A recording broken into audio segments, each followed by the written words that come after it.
The morning sun cast long shadows across Windsor Castle as Catherine sat by the large window in their private quarters. Her fingers trembled slightly as she held the letter that had arrived just hours before. The royal seal was broken, but the words inside felt like they were breaking something much deeper within her heart. William found her there, still in her mourning robe, staring out at the gardens where their children had played just yesterday. The letter lay forgotten in her lap as tears rolled silently down her cheeks. He knew without asking what news had come. They had been preparing for this moment for months, but nothing could have truly prepared them for the reality of it. The diagnosis had been swift and merciless. The doctors had used careful clinical words, but the message was clear. Time was no longer their friend. The treatments that had given them hope were no longer working. The cancer that had started as a whisper was now shouting, demanding attention that could no longer be ignored. Catherine looked up as William approached, her blue eyes reflecting a mixture of fear and determination. They had always been a team, facing every challenge together since their university days. But this challenge felt different. This was not something they could overcome with duty, dedication, or the support of the nation. This was something that would test the very foundation of their love. "The children don't know yet," she whispered, her voice barely audible in the quiet room. William sat beside her, taking her hands in his. They were cold, despite the warmth of the morning sun streaming through the windows. He squeezed them gently, trying to transfer some of his strength to her. The palace staff had been told that the royal couple would be unavailable for public engagements for the foreseeable future. The official statement spoke of a minor health concern requiring rest and privacy, but those closest to them knew the truth was far more serious. The careful dance of royal protocol would soon give way to something much more human and raw. In the distance, they could hear the sounds of London waking up. Traffic moving along the streets, people beginning their daily routines, completely unaware that their beloved princess was facing the greatest battle of her life. The irony was not lost on either of them. For years, they had lived their lives in the public eye, every moment scrutinized and celebrated. Now, in their most private moment of crisis, they craved the anonymity they had never been allowed to have. William stood and walked to the window, looking out at the world that would soon learn of their devastating news. The weight of responsibility he had carried since birth felt heavier than ever. How do you tell a nation that loves someone that they might have to say goodbye? How do you prepare children for a loss that seems impossible to comprehend? Catherine watched her husband's broad shoulders, usually so strong and confident, now carrying a burden that threatened to break him. She knew he was trying to be brave for her, just as she was trying to be brave for him. But in the quiet of their private quarters, with no cameras or crowds to perform for, they could finally allow themselves to feel the full weight of their fear. The letter from the medical team outlined the options that remained. There were experimental treatments, clinical trials, and possibilities that came with their own risks and uncertainties. But there was also the harsh reality that sometimes, despite all the resources and expertise in the world, some battles cannot be won. The question now was not just about treatment, but about how to spend whatever time remained. As the morning progressed, staff members quietly went about their duties, speaking in hushed tones and avoiding the royal quarters. Word had spread quickly through the palace, as it always did in the tight-knit community of people who served the royal family.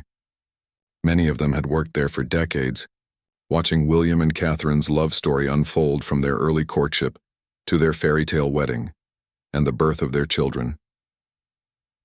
Catherine finally stood from her chair by the window, the letter falling to the floor. She moved toward William, who turned as he heard her approach. Without words, they came together in an embrace that spoke of 20 years of shared dreams, challenges, and unshakable love. In that moment, they were not the future king and queen of England. They were simply William and Catherine, a couple facing an uncertain future with only their love to guide them through the darkness ahead. The news broke on a Tuesday morning, just as Britain was settling into another ordinary week. The official statement from Kensington Palace was brief and carefully worded, but the implication sent shockwaves across the nation and around the world. Catherine, Princess of Wales, was facing a serious health challenge that would require her to step back from public duties indefinitely. Within hours, the steps of Buckingham Palace were covered with flowers, cards, and messages of support. People came from all corners of London, many in tears, others in stunned silence. The woman who had captured hearts with her grace, warmth, and dedication to her family and country, was facing a battle that no amount of royal protocol could shield her from. Television news anchors struggled to maintain their composure as they reported the story. Social media was flooded with messages of love and support from world leaders, celebrities, and ordinary people whose lives had been touched by Catherine's work with children's charities, mental health awareness, and environmental causes. The hashtag #TossernPrayers for Catherine began trending worldwide within minutes of the announcement. Inside the palace, William tried to maintain some sense of normalcy for their 3 children. George, Charlotte, and Louis had been told the truth in age-appropriate terms, but the weight of understanding varied among them. George, now old enough to grasp the seriousness of the situation, had become unusually quiet and protective of his younger siblings. Charlotte clung to her mother with an intensity that broke Catherine's heart, while young Louis continued to ask when Mummy would feel better. The decision about how much to share publicly had been agonizing. Catherine had always been private about personal matters, but she also understood the nation's need to know about someone they had grown to love as their own. The compromise was to share enough truth to explain her absence while maintaining the dignity and privacy that the situation demanded. In the days following the announcement, Catherine found herself overwhelmed by the outpouring of love from people she had never met. Letters arrived by the thousands, many from children who had drawn pictures of rainbows and flowers, others from adults sharing their own stories of hope and survival. Each message was a reminder of the connections she had built over the years and the responsibility she felt to those who looked up to her. William had canceled all upcoming engagements, despite the pressure from palace officials who worried about the disruption to the royal calendar. His response was swift and firm. His family came first, protocol second. This declaration sent its own message about the seriousness of the situation and the depth of his commitment to his wife. The couple's closest friends rallied around them, providing support while respecting their need for privacy. Prince Harry called from California, his voice thick with emotion as he spoke to his brother. Despite the distance and previous tensions, family bonds proved stronger than past disagreements. Princess Anne arrived unannounced one afternoon, bringing with her the practical, no-nonsense support that Catherine had always appreciated. Medical specialists from around the world quietly consulted on Catherine's case, their expertise offered without fanfare or publicity. The best possible care was being provided, but everyone involved understood that medicine, no matter how advanced, could not guarantee the outcome they all desperately hoped for. Catherine spent her days trying to create lasting memories with her children. They had picnics in the palace gardens, baked cookies in the kitchen, and read stories together by the fireplace. Each moment felt precious and fragile, like something to be carefully preserved against an uncertain future. She found herself memorizing the sound of their laughter, the feel of their small hands in hers, the way they smelled after their evening baths. The media respected the family's privacy more than anyone had expected. Photographers kept their distance, and reporters focused on sharing messages of support rather than seeking intrusive details. It was as if the entire country had collectively decided that some things were more important than headlines and exclusive stories. As the weeks passed, Catherine began treatment that was both grueling and hopeful. William remained by her side through every appointment, every procedure, every moment of sickness and recovery. The man who had been trained from birth to serve his country was learning that his most important service would be as a devoted husband and father during the most challenging time of their lives. The palace gardens, usually perfectly manicured and formal, began to show signs of the family's more frequent presence. There were toys scattered on the lawn, chalk drawings on the pathways, and flowers picked by small hands now wilting in makeshift bouquets. These small signs of life and love stood in stark contrast to the gravity of the situation unfolding within the palace walls. The treatment center became a second home for William and Catherine over the following months. The private medical facility, carefully chosen for its discretion and expertise, witnessed moments of both crushing despair and unexpected hope. Catherine faced each session with a courage that amazed even her doctors, while William sat beside her, reading aloud from their favorite books or simply holding her hand through the difficult hours. Some days were better than others. On good days, Catherine would feel strong enough to walk in the hospital gardens or video call with the children back at the palace. Her smile, though sometimes strained, could still light up a room and give everyone around her a reason to believe in miracles. On difficult days, William would watch helplessly as the woman he loved battled an enemy that couldn't be reasoned with or negotiated with. The children visited when Catherine felt well enough to see them. These visits were carefully orchestrated to be as normal as possible, with games, stories, and gentle conversations about school and friends. George had begun to understand more about his mother's condition, and sometimes asked questions that were heartbreaking in their innocence. Charlotte had started drawing pictures for her mother's hospital room, colorful creations that brightened the sterile walls. Back in London, the nation continued to hold its breath. Regular updates from the palace were minimal, but carefully crafted to acknowledge the ongoing situation without revealing too much detail. The British people, known for their reserved nature, found themselves united in their concern for a woman who had become more than just a royal figure. She had become a symbol of grace, kindness, and strength. Catherine's charity work had to be suspended, but the organizations she supported rallied together to continue her legacy during her absence. Volunteers stepped forward in unprecedented numbers, inspired by her example to help children, support mental health initiatives, and protect the environment. In a strange way, her illness had amplified the impact of her life's work, as people were motivated to action by the possibility of losing someone who had given so much to others. William struggled with his own emotions while trying to be the rock his family needed. Late at night, when Catherine was sleeping and the children were in bed, he would sometimes sit alone in his study, overwhelmed by the weight of potentially losing the woman who had been his partner in everything. The future he had always imagined, growing old together, watching their children become adults, serving the country side by side, suddenly seemed uncertain and fragile. The experimental treatment Catherine was receiving showed promise in some areas while presenting new challenges in others. Her medical team walked a careful line between hope and realism, celebrating small victories while preparing the family for the possibility that their efforts might not be enough. Each scan, each test result, each medical consultation brought a mixture of anxiety and anticipation that was exhausting for everyone involved. Catherine found unexpected strength in connecting with other patients at the treatment center. Despite her royal status, she formed genuine friendships with people fighting similar battles. These relationships, built on shared experience rather than protocol, gave her a perspective that was both humbling and empowering. She learned that courage comes in many forms and that hope can be found in the most unlikely places. The palace staff, who had served the royal family for years, found new ways to show their devotion during this difficult time. They worked quietly to ensure that the children's routines remained as normal as possible, that Catherine's favorite flowers were always fresh in her rooms, and that William had everything he needed to focus on his family. Their loyalty went far beyond duty. It was based on genuine affection for a family they had watched grow and flourish. Media coverage remained respectful, but the public's hunger for information about Catherine's condition was intense. Every appearance, every palace statement, every photograph was analyzed for clues about her health and prognosis. The balance between satisfying public concern and protecting family privacy required constant navigation and careful decision-making. As autumn approached, Catherine made a difficult decision about her future public role.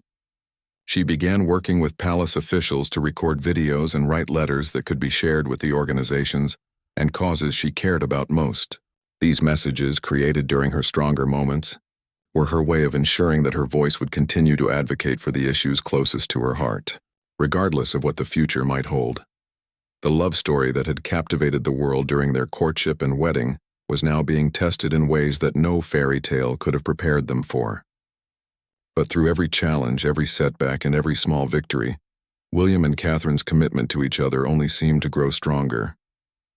Their love had evolved from the excitement of young romance to something deeper and more enduring, a partnership that could weather any storm. Winter arrived early that year, blanketing the palace grounds in a pristine white that seemed to muffle even the sounds of the bustling city beyond the gates. Catherine had always loved snow, and despite her weakening condition, she insisted on sitting by the window to watch the first flakes fall. William had arranged for a comfortable chair to be placed where she could see the gardens, and he often found her there, wrapped in warm blankets, finding peace in the gentle rhythm of the snowfall. The treatment was becoming more difficult to endure. Catherine's once vibrant energy had given way to a quieter strength, one that focused on savoring each moment rather than planning for distant futures.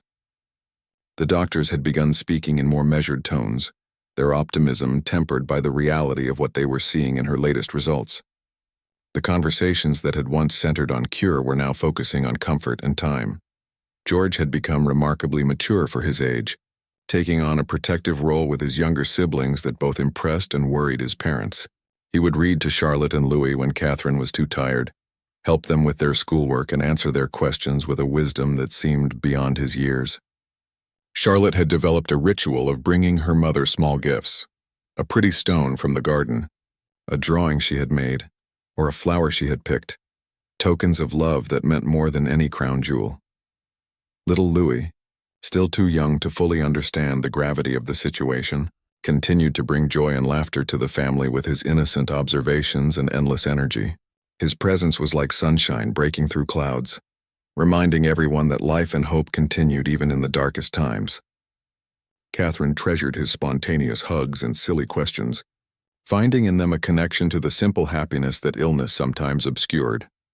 The decision to spend Christmas at Sandringham was made with careful consideration. Catherine wanted to be surrounded by family traditions and the comfort of familiar surroundings, even though traveling would be challenging. The house was prepared with medical equipment discreetly placed throughout, ensuring that she could receive the care she needed while still enjoying the family gatherings that had always been so important to her. William had been working with palace officials to prepare for various scenarios. Though these conversations were kept private and handled with extreme sensitivity, the possibility that Catherine might not recover was something that had to be acknowledged and planned for, even though speaking it aloud felt like a betrayal of hope. Legal documents were updated, children's futures were secured, and arrangements were made that no one wanted to think about, but everyone knew were necessary. The extended royal family gathered at Sandringham with a mixture of celebration and solemnity. King Charles, himself no stranger to health challenges, spent quiet hours with Catherine, sharing stories and offering the kind of support that only comes from understanding life's fragility. Queen Camilla helped with the children, her own experience as a stepmother proving invaluable during these difficult times. Catherine's siblings, Pippa and James, along with her parents Michael and Carol, had become daily fixtures in the family's life. The Middleton family's warmth and normality provided a counterbalance to the formal protocols that usually governed royal life.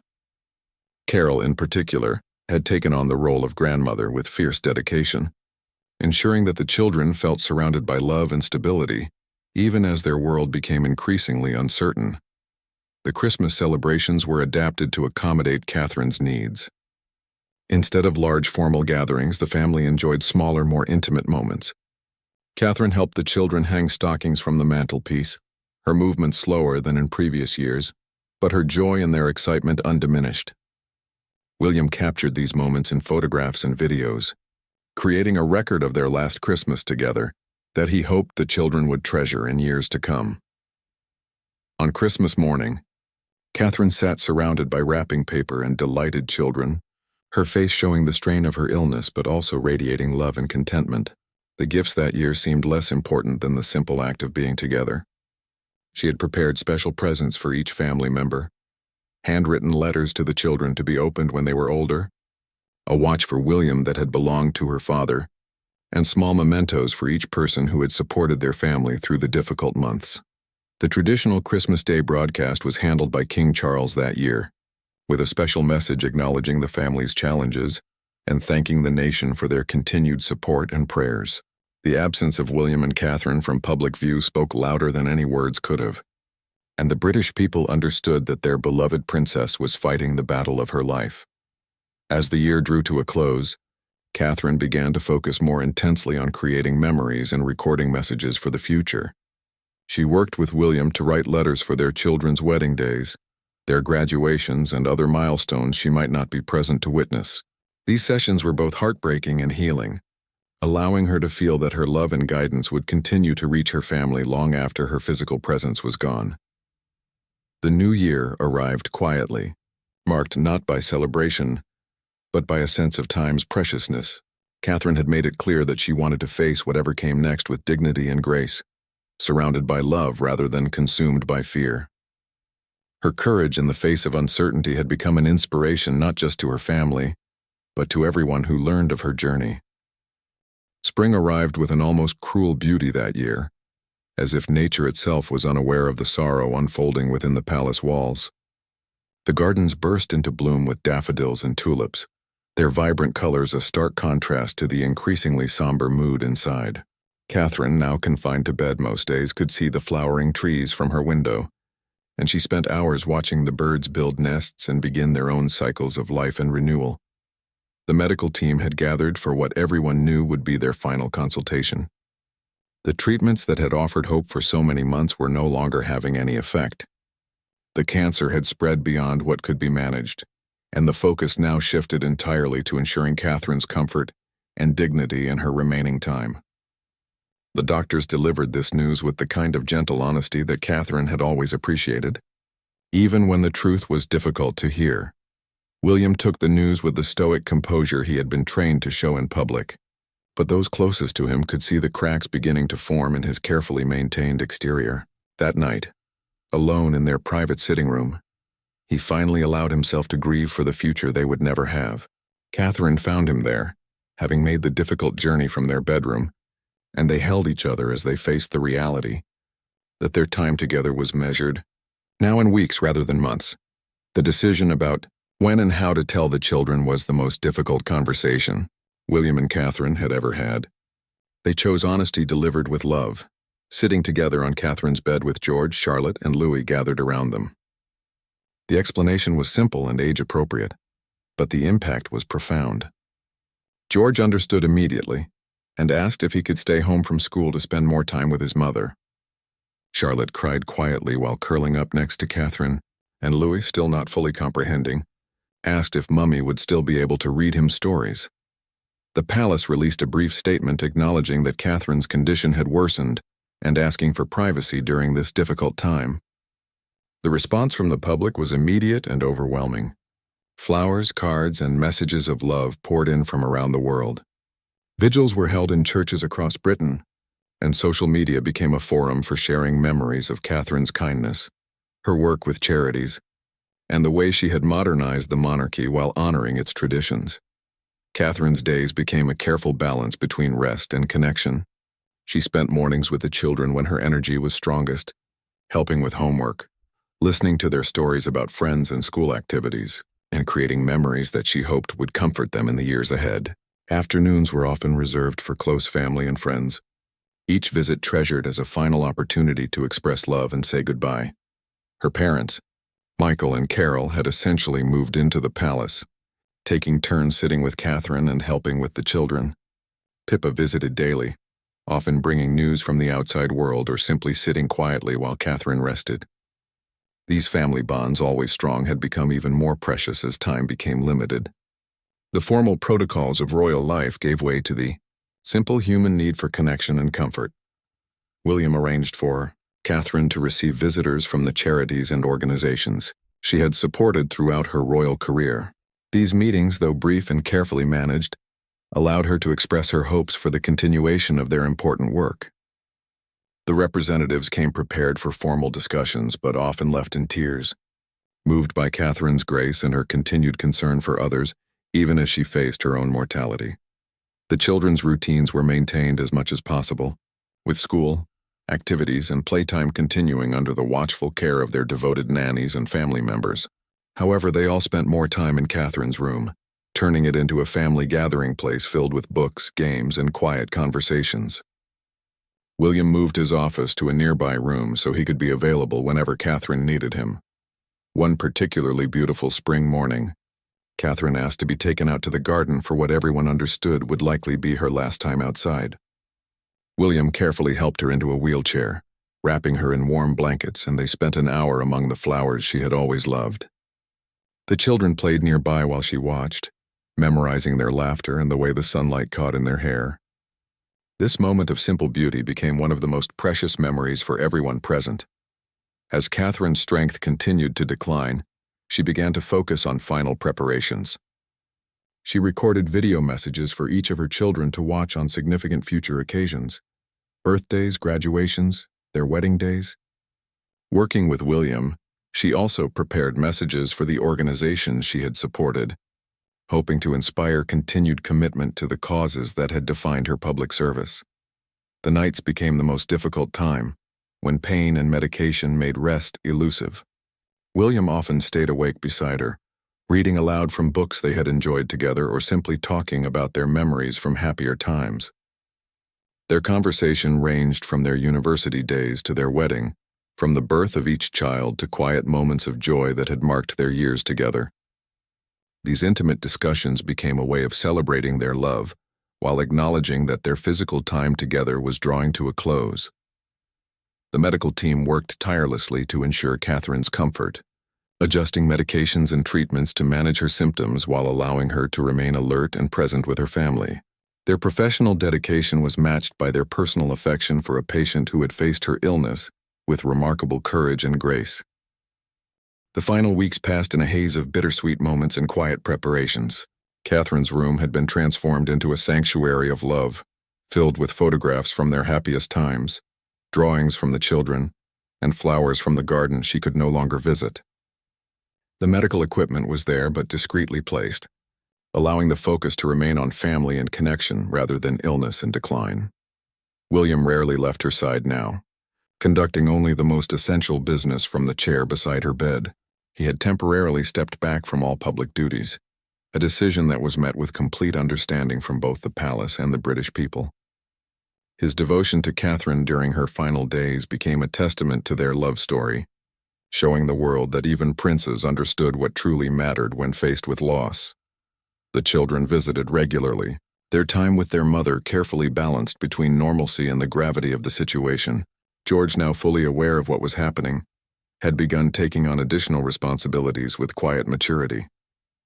He helped his younger siblings understand why Mummy was so tired, and why the house felt different.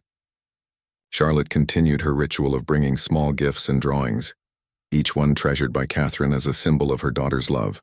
Louis, still too young to fully grasp the finality of the situation, continued to ask when Mummy would feel better, his innocent questions both heartbreaking and somehow comforting. Catherine's spiritual journey during these final weeks brought her a peace that surprised even her closest family members. Although never particularly religious in a formal sense, she found comfort in quiet moments of prayer and reflection. The palace chaplain visited regularly, offering both spiritual support and practical wisdom about facing life's end with grace and dignity. These conversations helped Catherine feel prepared for whatever came next, while also providing comfort to William as he struggled with his own questions about faith and loss. The extended royal family gathered for what they all knew would be their final times together.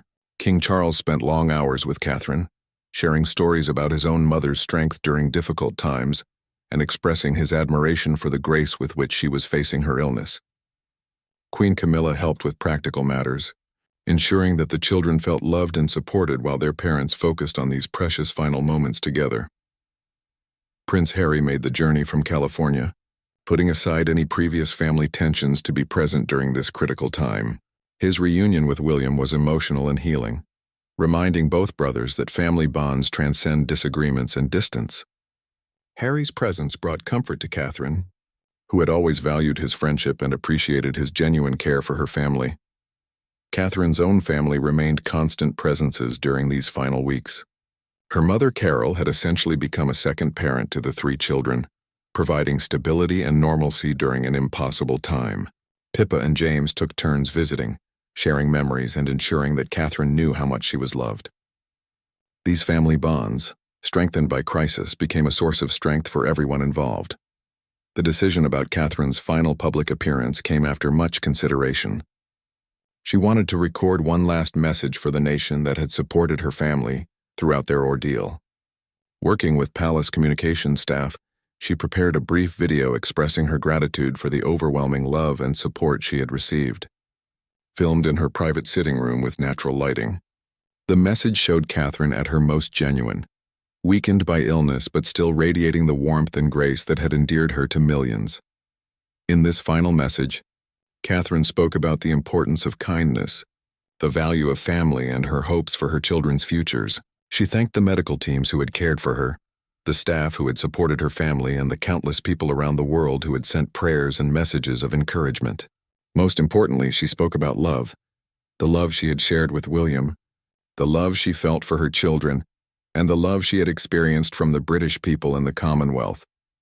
The nights became increasingly difficult as Catherine's condition continued to deteriorate.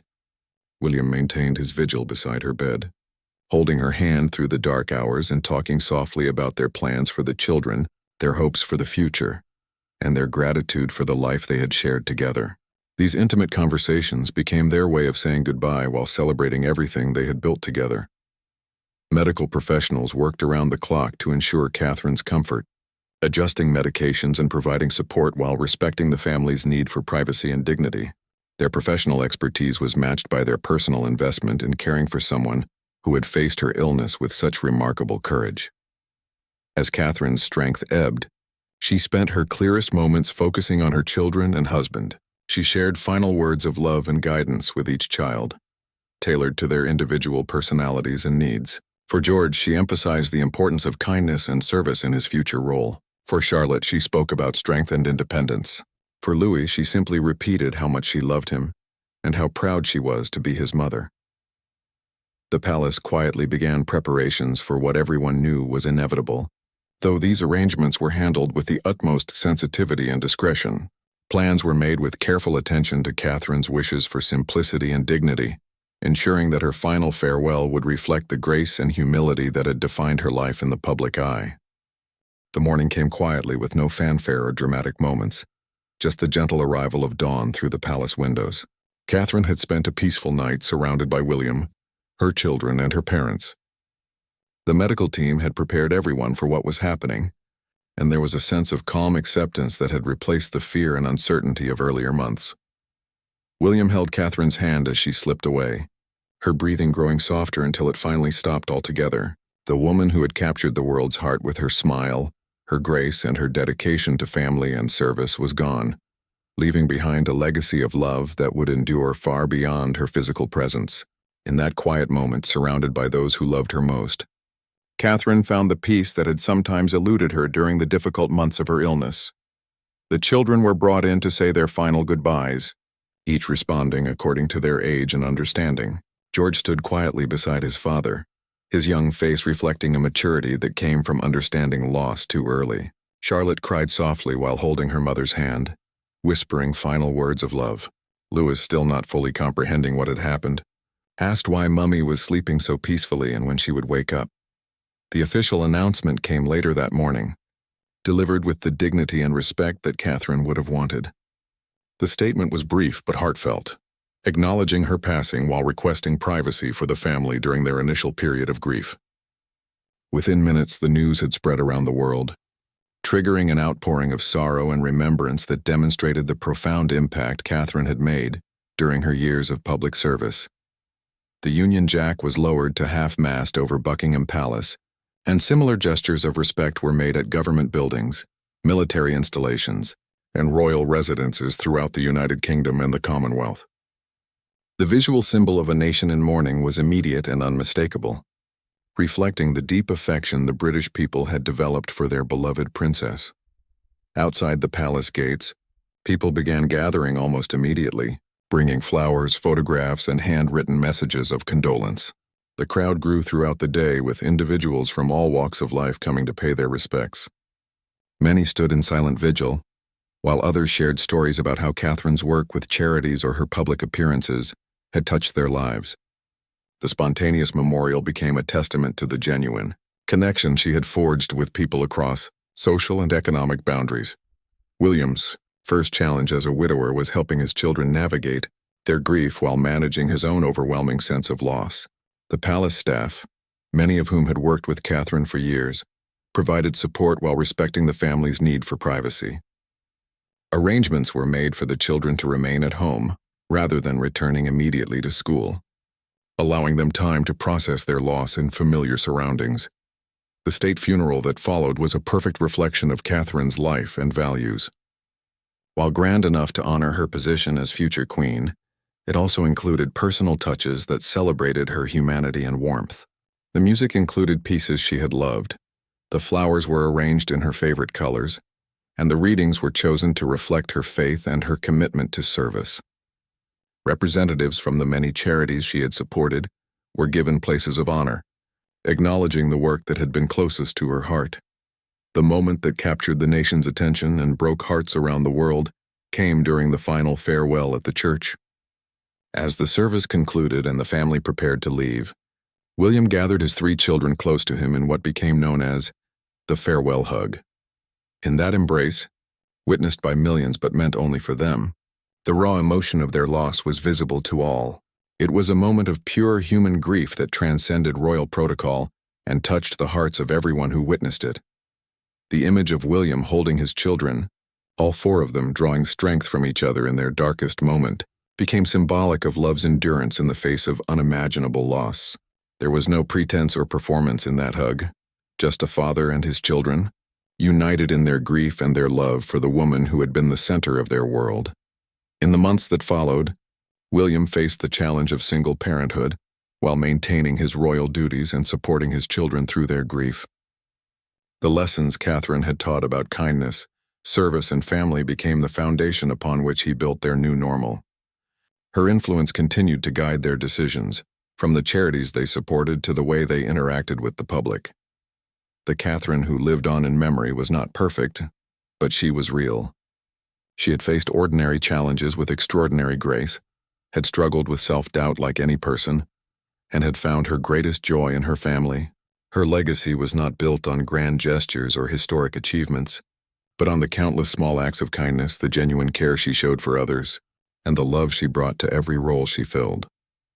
Years later, when people spoke of Catherine, they remembered not just the beautiful princess in designer gowns, but the mother who had comforted a crying child at a public event, the advocate who had championed mental health awareness, and the woman who had faced her final illness with courage and dignity. Her story became one of love triumphing over loss, of grace under pressure, and of the enduring power of human connection in even the darkest times.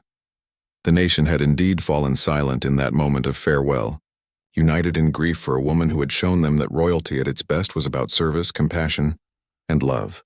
In William and Catherine's final embrace and in the legacy she left behind, the world witnessed a love story that would be remembered not for its fairy tale beginning, but for its profound and deeply human ending.